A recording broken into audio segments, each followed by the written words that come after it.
तो जो मैंने जियो एयरटेल ଆଉ ଭୋଡାଫୋନ୍ ଏଇ ତିନିଟା ସିମ୍ ୟୁଜ୍ କରୁଛନ୍ତି କାହିଁକିନା ବିଏସ୍ଏନ୍ଏଲ୍ର ଏବେ କିଛି ଅପଡ଼େଟ୍ ଆସିନାହିଁ।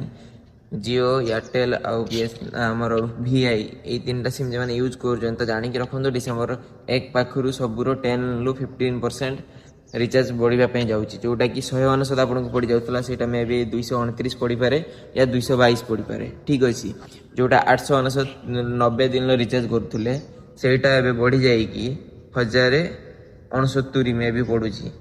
ତ ଯେଉଁମାନେ ଇୟରଲି ରିଚାର୍ଜ କରନ୍ତି, ଯେଉଁମାନେ ମାନେ 3 months ରିଚାର୍ଜ କରନ୍ତି ତ କରିନିଅନ୍ତୁ। ଜିଓର ଅଛି ଯଦି କିଛି ଟେନସନ୍ ନାହିଁ, କରିନିଅନ୍ତୁ, କିଛି ପ୍ରୋବ୍ଲେମ୍ ନାହିଁ। ଯେବେ ସରିବ ଦେନ୍ ତାପରେ ଏଇଟା ଷ୍ଟାର୍ଟ ହେବ। ଯେଉଁ ଡେଟ୍ରେ ସରିବ ସେତେବେଳେ ପ୍ଲାନ୍ ବଢ଼ିକି ଥିଲେ ବି ଆପଣଙ୍କର କିଛି ପ୍ରୋବ୍ଲେମ୍ ନାହିଁ। ଏବେଠୁ ଯଦି କରିଥିବେ ତାହେଲେ ମାନେ ସେତେବେଳେ ହିଁ ସେଟା ଷ୍ଟାର୍ଟ ହେଇପାରିବ। ତ ଯେଉଁମାନେ ମୋତେ ଫଲୋ କରିଛ ଭିଡ଼ିଓଟାକୁ ସେୟାର କରିଦିଅ ଆଉ ତୁମ ସାଙ୍ଗମାନଙ୍କୁ ବି ପାଖକୁ ବି ପଠାଇ ଦିଅ ଯେ ଯଦି ରିଚାର୍ଜ ଆଗୁଆ କରିବାର ଅଛି କରିନିଅନ୍ତୁ, କାହିଁକିନା ଟାଇମ୍ ଅଛି ଆହୁରି ମେ ବି ଆଜି ନେଇକି 8 ତାରିଖ ହେଇଗଲାନି, ତ ଦେନ୍ କରିନିଅନ୍ତୁ। ରହିଲି, ଜୟ ଶ୍ରୀରାମ।